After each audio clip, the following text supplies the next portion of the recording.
Hey everyone, Logansryche here. Welcome to another episode of Aternos Minecraft. Now, you're probably wondering why we're down in the sorting facility.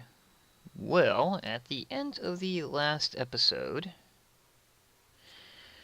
the chest up top was full, so I decided to come down and manually add some of this stuff and see if the system is working as it's supposed to.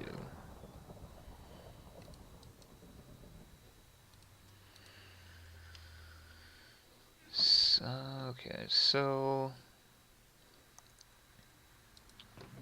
right, so coal goes in here. Granite, do I have any granite?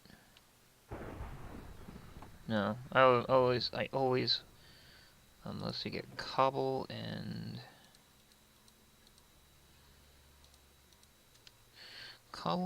dirt are the most common things I seem to get a lot, because obviously where I'm working.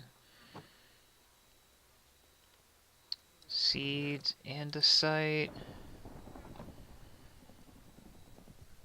oak logs, gravel, birch, diorite.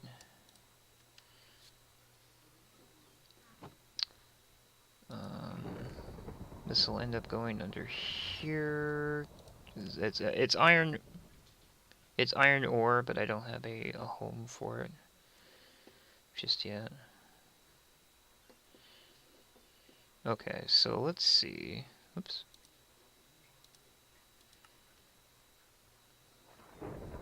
So let's see, make sure that these are sorting correctly before I head on out. Okay.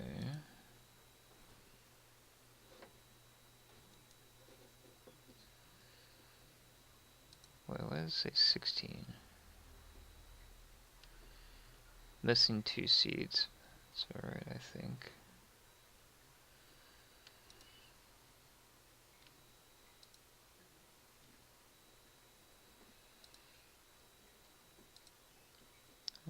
What's next to gravel? I have to see which one is next to gravel to find out why that fell through.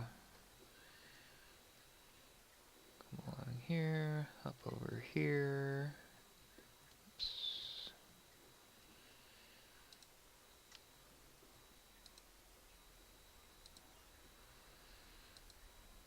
Alright, so it looks like for the most part, everything is working the way it's supposed to. Whoops.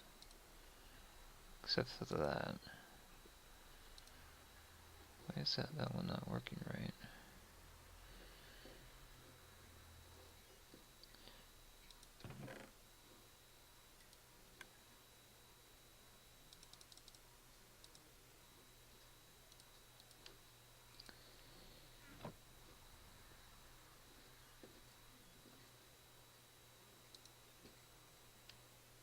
Okay, poppies are working right.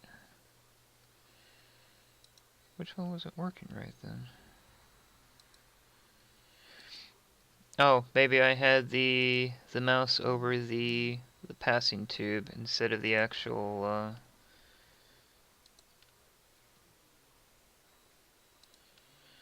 whatchamacallit, instead of the actual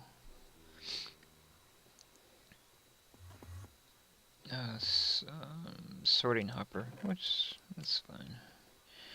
Alright, so the one next to gravel is oak logs, and for some reason oak logs isn't fully working. And I'm also convinced that this also happens because of when the server shuts itself off. There's diorite, gravel. No, there's oak wood.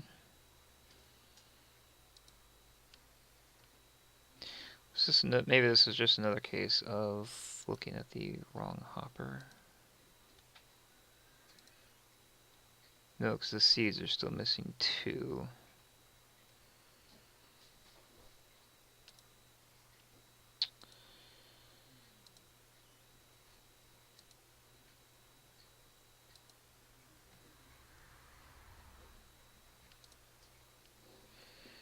Okay. Well, for the most part, everything is how it should be. That's good. Good, good, good. Okay, oak wood. And I mean, I have more than enough space here, so...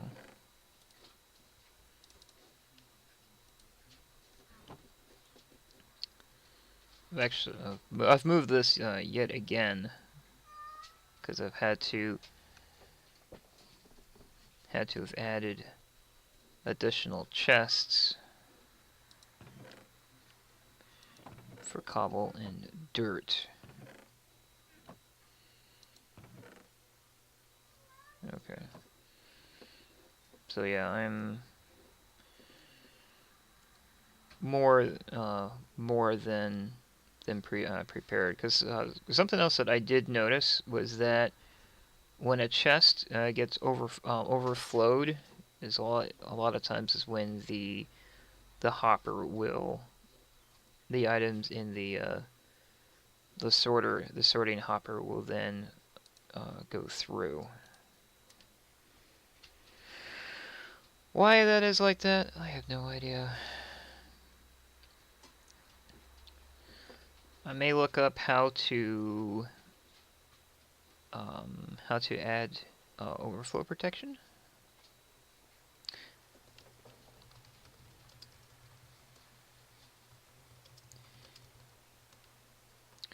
But at the exact same time, I don't feel that that I always need it. It's just a matter of, you know, trying to making sure that you have enough empty chests.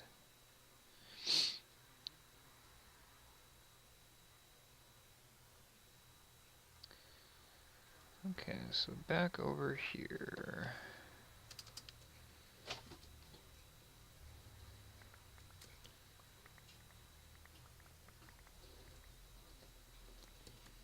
Clearing out all of this.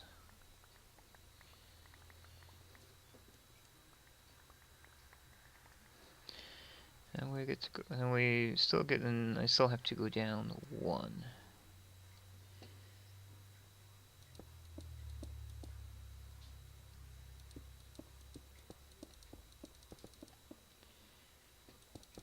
Because of the height of the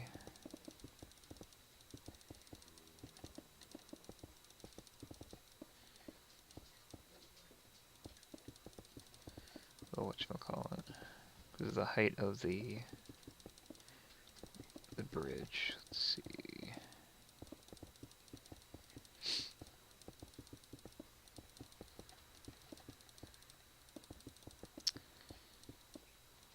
Well, actually, technically, I'm going down two, because this one right here gets replaced with the blacktop.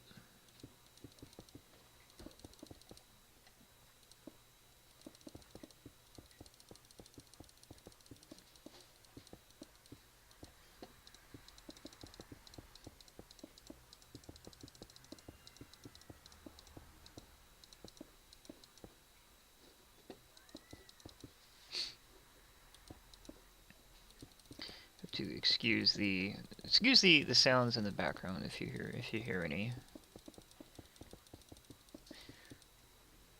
Cats are being especially catty today. Doesn't matter if I'm recording. If there's something that they want, or if they want to just go around the house and meow, well, they'll just go around the house and meow. Because, you know, that's just how these cats are. Not saying all cats like that, because I have owned cats in the past that have never behaved like that. So it's just these cats. I'm not saying these cats are bad either, but it just sometimes it makes recording interesting. Or they'll either meow, or they'll They'll rustle stuff in the background, and unfortunately, because of how sensitive my microphone is, my microphone will pick all of that up.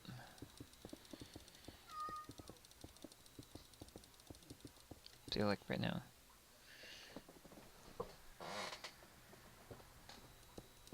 Because I try to make my recordings as quiet as possible, I guess. You know, so that you're not distracted with. Yeah, there's a zombie down there. So you're not distracted with stuff that may or may not be going on in my background. But recording in the living room, or the main room of the house here, I really don't have the luxury of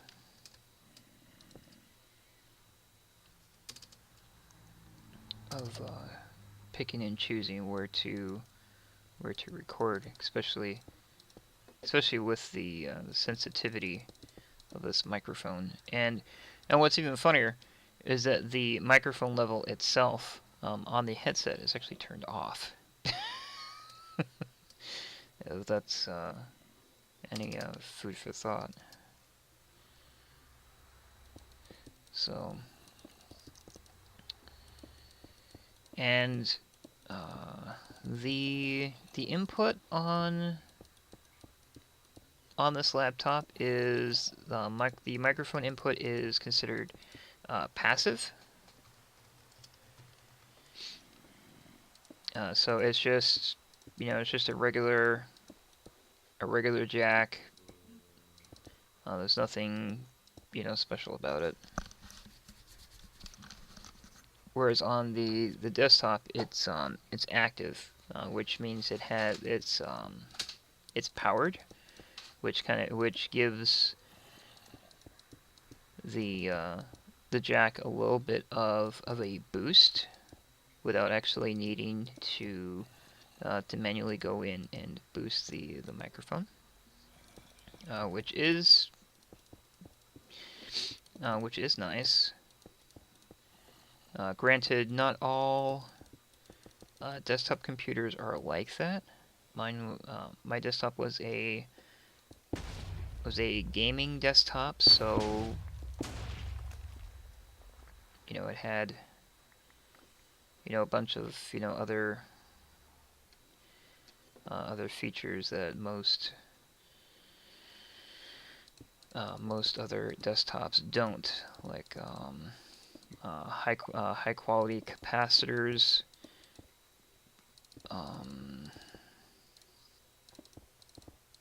Let's see that that board also had also did not have its own onboard video chipset.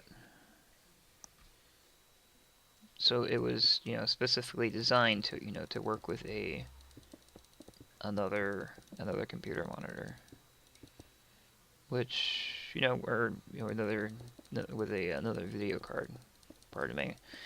And yeah, which is good, because it means if something decides to go wrong on the board, then it means that I'm not 100% totally, left out in the cold. Whereas if if everything is on one board, while handy, if something goes wrong, like on the Toshiba Blue, the APU fan had finally died on it, and that was after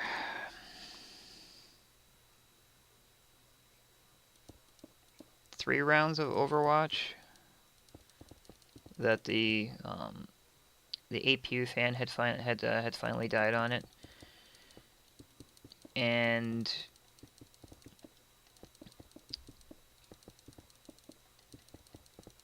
I had to scramble to try to figure out how I was going to get a another APU fan, because without it, obviously the APU ran like really super hot.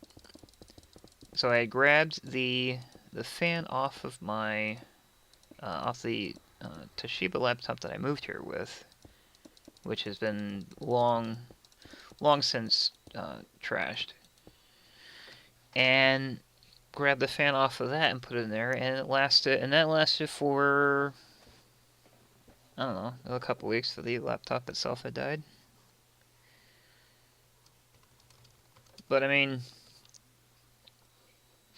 my wife had that laptop for for at least 3-4 years before she gave it to me, and even then she'd only given it to me because the desktop her father had bought for me had died. It was a Intel Core 2 Duo, and it was it was okay. It was, I don't know, for some reason, power-wise, it was actually very twitchy. I was actually very surprised, because usually that stuff is very rock solid. In terms of reliability and durability. And I was actually very surprised at how twitchy the power supply was on it. And then the computer itself had just finally died. And while I was trying to come up with a way to build my own computer, well, I was like, since I have a desktop now, if you want, you can have the Toshiba Blue. And I was like, okay, because the chipset for it was actually designed as a high-end HTPC or a entry-level gaming laptop, which is a first for Toshiba, I guess. And like I said, the laptop itself had been through a lot before I had gotten to it, and then Overwatch just killed it. It's kind of funny because I can it's something I can can actually claim, but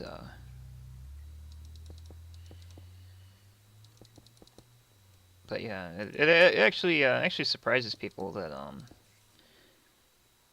when I tell them I was able to game Overwatch on a laptop, and then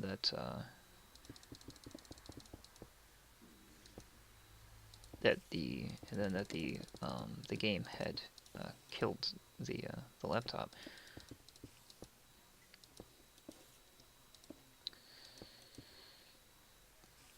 But yeah. Something else I was just thinking of after last video was that I have access to my father-in-law's 360 now, and one of the things that I may end up doing is a run of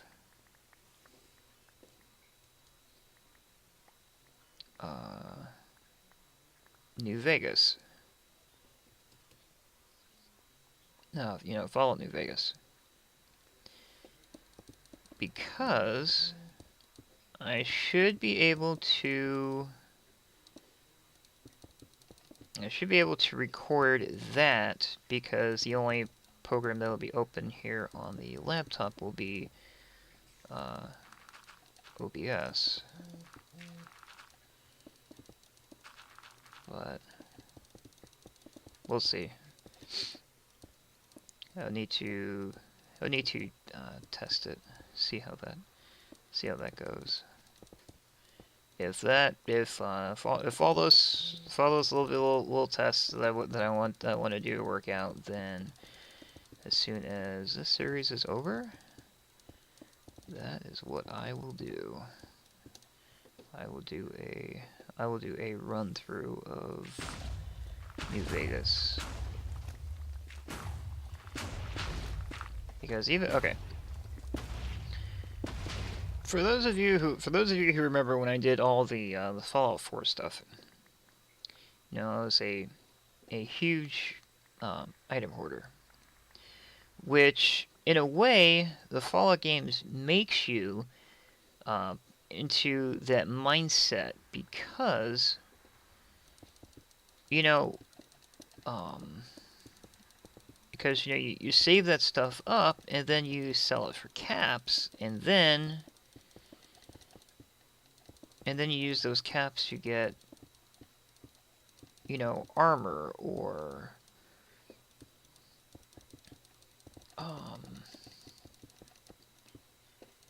you know, or inventory space, or, you know, weapon upgrades, or, you know, or stuff. You know, I remember distinctly upgrading a sniper rifle to be a somewhat high-end sniper rifle, which I thought was actually really nice. You know, very similar to the one that the NCR Ranger uses in the opening scenes of the game.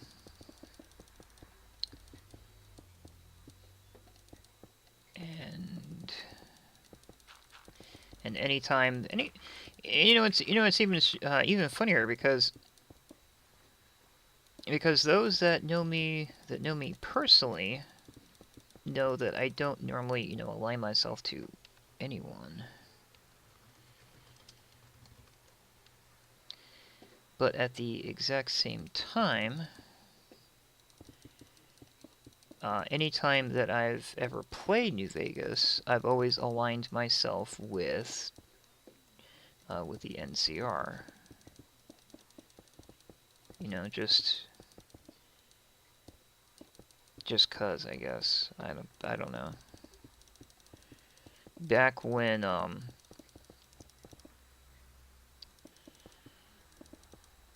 I did Call of Duty Ghost, I ran a group called the NCR, and even had a video, a short video on YouTube up about it. I obviously don't have it anymore, but we were sitting in a lobby waiting for the game to start, and the guy's like, NCR, what is this, effing Fallout now? Damn NCR.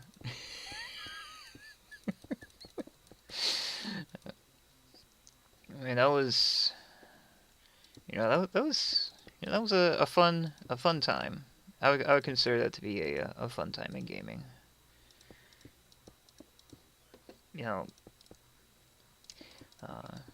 Call of Duty Ghost by itself did a lot of firsts. You know, it was the first time that they had introduced a Clan Wars model that was, you know, that actually, you know, got, you know, people engaged. I mean, granted, you had to have a smartphone to be able to use it, but you know, it served its, you know, its intended purpose, and no Call of Duty game to date, even World War II, has such a game model. It's like Ghost was the test to see the feasibility of a Clan Wars model, and then for some reason they didn't continue it. Now, granted, when Infinity Warfare came out, they had they did away with clans and groupings and stuff like that, and and if you really wanted to, to get into, doing a clan or running a group or whatever, you could, but there was no official support for it. And even well, from what I understand, even in World War II, there's no support for it, which it's unfortunate. I mean, even well, I guess in a way for a game like World War II, I could understand why there's no support for it, but in Infinity Warfare, there should have been clan support. I mean, that was very, that was a big thing that that became a staple in all video games since, geez, I want to. Well, no, I guess I really can't say it, because even in Counter-Strike, there was no really support for that. If you wanted to, form your own teams, they were, considered to be, unofficial. So, in a way, Call of Duty Ghost was the one game where that stuff became official, and they should have kept it going, in my honest opinion. But I am fortunate enough to own, well, I own an Xbox One, but I'm fortunate enough to have access to both an Xbox One and an Xbox 360. Because after I used to be a huge computer PC gamer, and I mean I played through all the Half-Life stuff. Had really gotten into Counter-Strike. Did Counter-Strike Source for a while, and then I had taken a break, and wanted to try other things. So I had I had looked into voice acting, because that was something that's always interested me, and I'm told I have I'm told that I come off that voice acting wise, I have a very fatherly voice, which it could be a good thing. And through one of my voice acting buddies or friends or whatever, I was introduced to Second Life, and then that's how Second Life kind of replaced my gaming, which I guess looking back at it now was actually kind of a bad thing,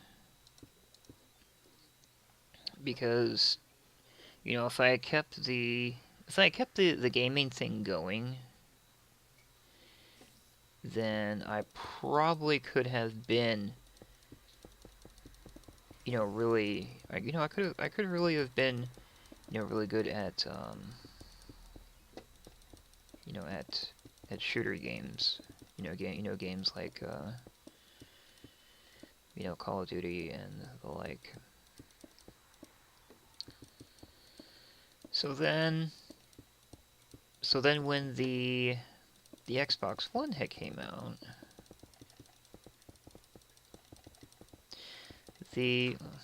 I'll back up.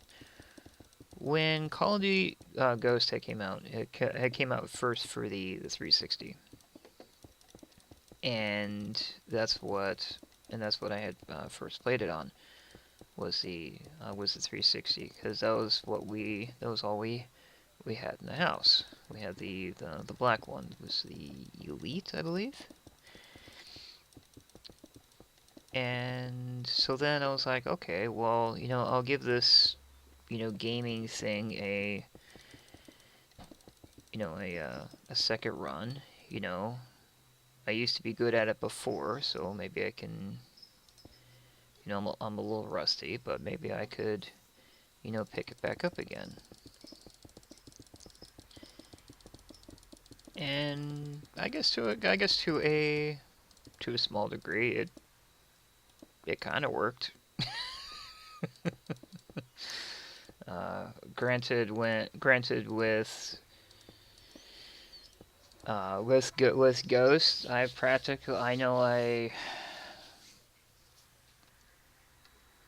I died more than I won, or I lost more than I won. So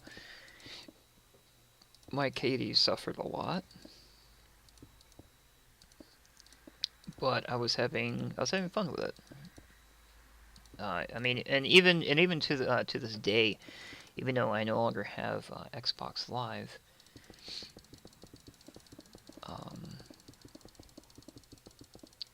I have the Xbox One version of Call of Duty Ghost, and will always have that copy, because that was my favorite version.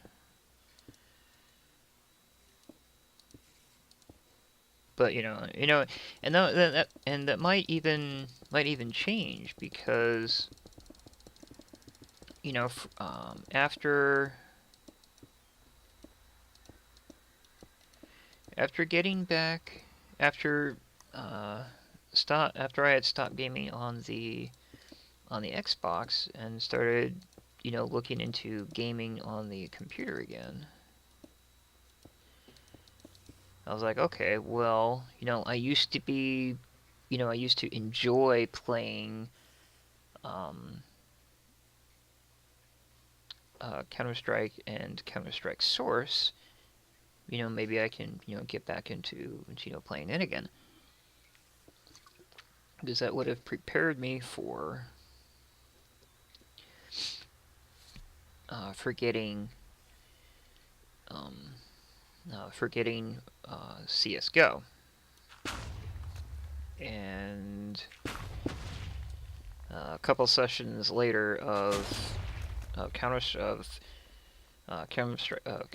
Source, I was like, yeah, I'm done. I can't do this.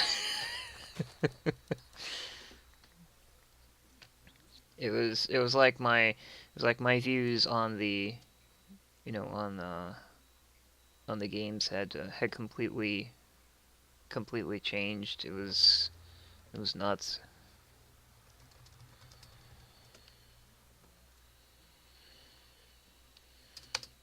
Alrighty, well, thank everyone for listening to my story, and I'll see everybody in the next video. Take care.